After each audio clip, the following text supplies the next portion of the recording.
Morning students, good morning. हमारा जो आज का टॉपिक है वह है dialogue writing, class 9 subject general English. तो डायलॉग राइटिंग में ये हमारा पहला लेक्चर है, फर्स्ट लेक्चर है डायलॉग राइटिंग का। तो डायलॉग राइटिंग किस लिए होती है? बच्चों के लिए क्यों दी गई है बच्चों को? The aim of this form of writing is to enable the student. The aim of this form of writing is to enable the students. बच्चों को इसलिए दी गई to elaborate upon the given inputs in a grammatically correct and meaningful conversation. के to elaborate upon the given inputs. कभी कभार ये चीजें दी गई होती हैं, इनको ग्रामेटिकली करेक्ट करना होता है एंड मीनिंगफुल कन्वर्सेशन बनानी होती है। Students are supposed to be keep a check और द सिंटैक्टिक एरर्स, यानी जो कॉमन एरर्स होती हैं। फर्ज करो इनकम्प्लीट सेंटेंस स्ट्रक्चर जो होता है वो भी सिंटैक्टिक एरर्स में आता है, या सब्जेक्ट वर्ब एग्रीमेंट जो होता है ये एरर अगर हो तो इसको चेक करना पड़ता है, या improper use of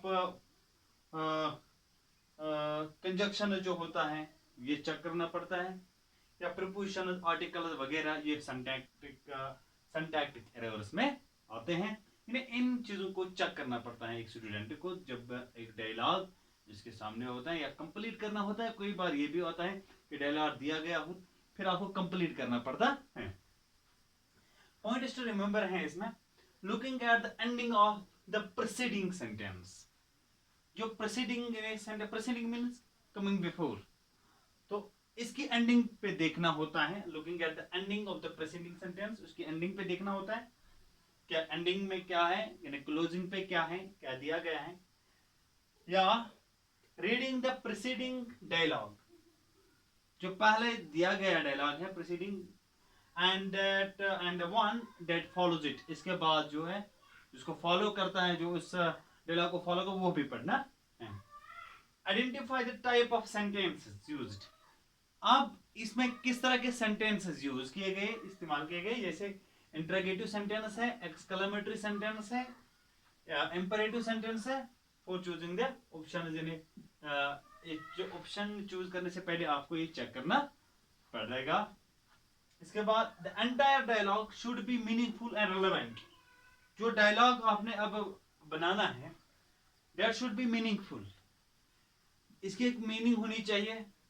relevant and should use the appropriate tense forms, यानी जिस पर आपको कहा गया है कि इस पे आप डायलॉग लिखो, you have to write a dialogue on the business or any on the marriage ceremony or something else, तो आप वो जो डायलॉग है वो क्या होना चाहिए, वो मीनिंगफुल होना चाहिए, रिलेवेंट होना चाहिए, और अप्रोप्रिएट टेंसेस इसमें इस्तेमाल होनी चाहिए, वर्ब फॉर्म होनी चाहिए, सब्जेक्ट वर्ब कंकॉर्ड, यानी इनका एक एग्रीमेंट होना चाहिए इनका, ठीक है। कंकॉर्ड यानी एग्रीमेंट, इनका एक एग्रीमेंट होना चाहिए। अप्रोप्रिएट इंटरजेक्शंस, यानी अप्रोप्रिएट यूज ऑफ इंटरजेक्शंस। मैंने फर्ज करो आपको हम लिखेंगे hurrah we have won the match, यानी ये है इमोशन ऑफ जॉय, ठीक है। हुर्रा, जैसे हम लास्ट पे हुर्रा के बाद नोट ऑफ एक्सक्लेमेशन डालते हैं, ठीक है। We have won the match, तो लोड ऑफ एक्सक्लेमेटरी जो मार्क है वहां पे हम डालते हैं, तो इसको इमोशन ऑफ जॉय कहते हैं। या आउच इट हर्ट्स, हम कभी कहते हैं ouch it hurts, emotion of pain, emotion of pain. या कहते हैं loss, I failed the exam, तो हम कहेंगे emotion of sorrow, emotion of sorrow. तो ये इसको कहते हैं इंटरजेक्शन। इसी तरह बहुत सारे इंटरजेक्शन है, इनका अप्रोप्रिएट इस्तेमाल करना होता है। इसके बाद है correct use of imperatives, correct use of imperatives. For bring this glass here, जैसे कमांड है, ठीक है, या कभी एडवाइस का इस्तेमाल करते हैं, तो इन चीजों का हमें खास ख्याल रखना है, इनका अप्रोप्रिएट इस्तेमाल करना है। कंट्रैक्शन जो होते हैं, हम कभी शॉर्ट फॉर्म्स इस्तेमाल करते हैं, फॉर करो कॉन्ट, ठीक है, कांट का इस्तेमाल करते हैं, शुड नॉट का इस्तेमाल करते हैं, तो इनका खास ख्याल रखना है कि कहाँ पे, या आई विल जो है विल, तो इस तरह हम इस्तेमाल कर सकते हैं ये चीजें। तो एंड पंक्चुएशंस, यानी पंक्चुएशन मार्क्स जो होते हैं, फर्ज करो हमें कोई डायरेक्ट सेंटेंस आएगा, हमने कॉमा इसको कोटेशन मार्क्स में रखा है, तो किस तरह रखना है ये आपको पता होना चाहिए कि कहाँ कहाँ पे कोटेशन, कहाँ कहाँ पे पंक्चुएशन मार्क, कहाँ पे नोट ऑफ इंटरोगेशन डालना है, कहाँ पे फुल स्टॉप डालना है, कहाँ पे कॉमा डालना है, कहाँ पे डैश डालने हैं। ठीक है, ये जो पंक्चुएशन मार्कर्स हैं ये आपको मालूम होने चाहिए कि इनका इस्तेमाल हम डायलॉग के अंदर किस तरह करेंगे। तो यह है इसका पहला लेक्चर। इसके बाद जो दूसरा लेक्चर आएगा वो मैं बताने वाला हूं आपको कि इसमें हम एक डायलॉग डिस्कस करेंगे कि डायलॉग किस तरह हम एक मीनिंगफुल डायलॉग बना सकते हैं। तो थैंक्स, आपका बहुत बहुत शुक्रिया।